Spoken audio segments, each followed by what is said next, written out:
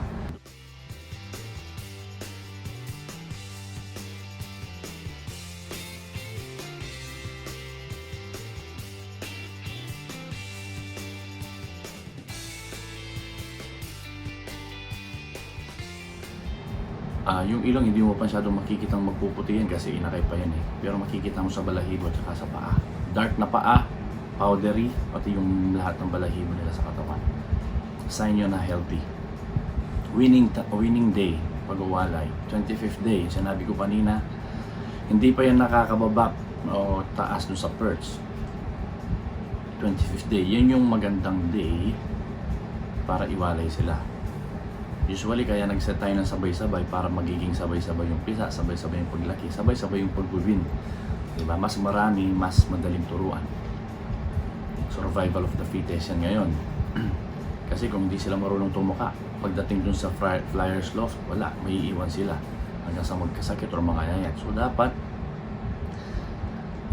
dun sa pugat pa lang, ano na sila, diba? Yung talagang nakikipagsabayan na. Kasi may a-apply nila yan pag naikarera mo na sa truck. Mas malupit sa truck, diba? Siksikan. Make sense. Sana may punto, no, yung sinasabi ko. Anyway, yung sinasabi ko nga, sa loft management namin yan. So, iniisip ko yung theory kung paano ko gagawin yan. Mula nung nag-start ako ng magkalapati. Kaya, ini-diskarte ko. Ikaw naman yung nakakaalam kung ano yung magandang diskarte sa loft mo, sa loft management mo. Kasi iba naman yung diskarte ng iba. Diba? Kung palagay mo applicable sa iyo yan, gawin mo. Ganun lang po. Okay, so winning 25th day. Yung first 2 days sa amin, first 2 days, 25, 26 hanggang 27th day, nandun siya sa loft. 2 days or 3 days, kung pang 25 days yun, di ba? Nandun lang siya sa loft na flyers. Siyempre nasa sahig pa sila, hindi pa sila makakaakyat, di ba? Para ma-familiar nila yung bagong tahanan nila doon. Dahil nga mga sisiw pa yan, siyempre naghahanap pa yan ng init sa katawan. Yung init na binibigyan nila ng parents nila, di ba? So ako ginagawa ko, naglalagay ako ng maliit na box dun sa sulok, sa floor, medyo elevated sa floor. Box, hindi naman yung box na kahon, yung parang plywood na ganun, parang ganito kataas, para malagyan mo siya ng mga straw, yung mga materials, gano'n, o kaya mga buhangin, kung ano yung pwede nyo gawin po sa inyo, kung ano yung available.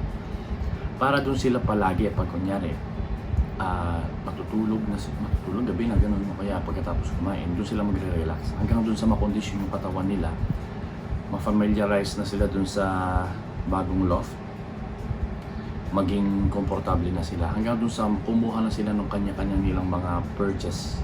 Susubukan nila lang lumipad, di ba? Mabilis kasi mag-develop ng mga sisiw. Mag-develop ng lakas, maghumaba ng mga pakpak, mabilis. Kaya dapat huwag silang pababayaan sa pagkain. Laging complete yung mga dapat nutritious yung mga pagkain. Kaya yung mga breeder mix, may mga protein, content, lahat. Ganun pa rin doon sa pagkain. Breeder mix, ako ina-add ko yung mga pellets kung ano yung maganda, GMP or Integra, mga ganun. Minsan nilalagyan ko ng mga platinum pellets, basta palagay ko na kailangan ng ibon, bibigay ko. Okay, kasi nagde-develop yan ng muscles, ng papalaki ng buto, nagpapatigas ng buto, nagpapahaba pa ng mga pakpak, balahibo. So, kailangan ng protein. Kailangan pa ng maraming nutrition sa katawan. Ngayon, pag nakita nyo na medyo nakakapanik na sila at saka baba dun sa floor, pwede nang i-viewing, i-limber dun sa mga kwan nyo. Viewing tech nila sa mga aviary na tinatawag. Yun, gawin nyo na. Kasama na yun ngayon yung motivation. Okay. Hanggang dito tayo, yung motivation. Paano sila papasok at lalabas. Yun pala, kung may mga trap, yung kahit mga ilang beses lang sa isang araw, i-practice nyo sila na pumasok dun sa trap doors nyo para alam nila yung papasok at saka yung palabas. Okay, matatalino yan eh, nasusundan nila agad yung mga inaano natin, pinapagawa natin sa kanila. Okay, so gano'n, tapos subukan mo sila. So gagawin mo yon, yung pagtitrain sa viewing muna hanggang pagpapapasok sa kanila ng mabilis. Or yung parang matandaan nila yung pagpasok. Ako ginagawa ko, hindi ko muna sila pinapakain, tsaka hindi ko sila pinapainom muna. Kung paiinumin man, konti lang. Tapos ilalagay ko sila dun sa viewing ng kainitan ng araw. Let's say 10, 11, gano'n. Huwag naman yung masyadong mainit kasi bata pa yan. Pero binabantayan ko sila para pag nakita ko na silang medyo nakanganga na, medyo parang gusto na nila na uminom, ganyan, papasukin ko na. Ginagawa kong motivation dyan, yun nga, yung tubig, yung uhaw, di ba? Yung pagkagutom nila ng konti sa feeds. Mouth calling, minsan nagsisipol. Kung may whistle ka na, yun yung i-introduce mo sa kanila. At saka yung stick. Okay. So, gradually, ipa-introduce mo sa kanila yun.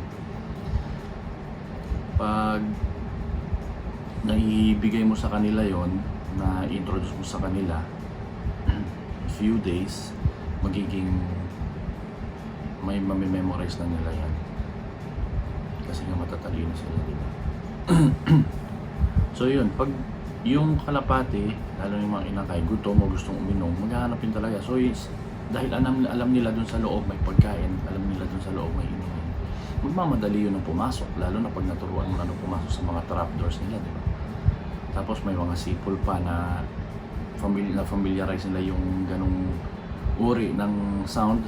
Ibig sabihin, kakain na or iinom na. Tapos yung stick din. Minsan kasi may matigas na ulo dyan eh. Ipakilala mo yung stick sa kanila, takutin mo ng konti. Ako ginagawa ko pag ganon, ihahanda ko na yung inumin sa loob, patuka. Tapos bubuksan ko na yung mga trapdoors, sumisipol ako habang papapasukin sila. At the same time, medyo hinahampas ko ng konti yung viewing nila dun sa stick para maalarma sila ng konti. Ibig sabihin, matatakot sila dun. So, madadala nila yun hanggang dun sa paglipad na nila. Okay. Sana po nasusundan nyo, tsaka sana may sense nung sinasabi ko, no? Ayaw ko nang pahabain kasi yung mga videos kasi baka naman mainit naman kayo ng sobra. Okay, so sana ba yun? O yun, so yung ganong style, gawin nyo muna yung mga ilang araw para matuto na sila, di ba? Matuto silang familiarize nila yun. Yung pinaka-importante, huwag kayong magpapakawala ng mga ganong edad na inakay ng umaga. Dahil yung umaga, hindi yung kainitan. Tsaka mag-i-enjoy. Pag nag-start na lumipad dyan, mag-isa, tataas yung lipad nila. Minsan dahil hindi pa ganoon kasanay sa surroundings nila, minsan hindi nakakabalik. It doesn't matter kung anak yan ng champion mo, anak yan ng mahusay na. Kasi sabi ko nga, huwag nating madaliin, di ba? Tinuruan na natin, ginawa na natin ang tama sa una hanggang sa huli gawin natin. Okay? So dapat ganun po.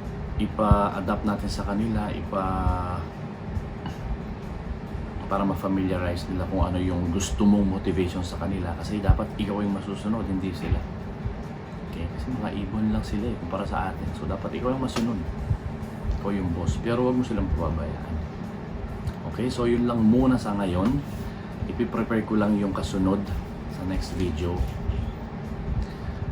Pag nag-start na sila na mag-start tayo dun sa palalabasin na sila, start na palabasin sa viewing, di ba? Para makakalikot-likot na sila. Pero gagawin natin yun yung para hindi sila makalipad muna ng mataas. Parang palipat-lipat lang sa mga bubong, gano'n lang muna. So, ano yung gagawin natin doon, di ba? Para hindi sila muna makalipad ng gano'n mataas. So, gagawin natin, ito sasabihin ko na, ako ginagawa namin, pinapakain ko sila ng todo, kung ano, hanggang eat all you can sila. Para medyo tumaba, bumigat ng konti yung katawan. Tapos, pag magpapalabas ka sa kanila sa tanghali nga, yung mainit-init, hindi pa sila kumakain at umiinom, pero mataba sila kasi di ba nga binubusog natin. So hindi sila muna aalpas, hindi muna sila lilipad hanggang doon sa ikot-ikot lang, 2 ikot gano'n, minsan tataas lang ng konti sa bubong, bababa ulit. Doon natin minsan naiiwasan yung fly away, at saka hindi man maiwasan, at least mami-minimize yung mga fly away. Bubusugin natin sila, patatabain ng konti. Minsan yung ginagawa rin namin, pagpalagay mo yung may mga inakay na may malakas talaga, di ba? Ginagawa namin, binabasa namin yung mga pakpak nila para hindi makaangat. Okay, so hanggang doon na lang muna tayo ngayon, mga kalapatids. Sa susunod, yung pag-train, pag nag-start na silang umangat at nag-start na silang umikot-ikot, diba? Pero watak-watak, mahirap yan no? Yung medyo nakakatakot pag umaangat na, nakakaikot na, tas watak-watak. May strategy ako doon na effective naman ng konti kahit papaano. Tsaka pag nakikita mo na medyo yung isang inakay mo medyo nahihirapan siya sa pag-land kasi nga hindi pa sila sanay, di ba? So, yung mga ginagawa ako. Okay, so yung pag-uusapan natin sa susunod. Maraming salamat po sa inyong patuloy na panonood, tiyaga. Sana po makatulong sa inyo. Yung mga hindi pa po nakasubscribe, kung gusto niyo mag-subscribe, paki-subscribe po. Tsaka click niyo po yung notification bell para lagi kayong ma-update sa mga susunod na mga videos po namin. Tsaka try ko din dito pala na mag-visit dun sa mga fancier na puti na mga Canadian pag may time, para marami kaming videos na may upload. May upload yung mga pamangkin ko sa Pilipinas. Meron din ako dito para marami kayong para ma-entertain naman namin kayo lalo. Okay po. So yun lang muna mga kalapatids. Ulit maraming salamat sa walang sawa niyo pong pagsubaybay sa aming mga videos. Sana may matutunan kayo at ganoon din kami may matutunan sa inyo sa mga comments nyo. At lagi po tayong mag-ingat, no? Okay, maraming salamat po.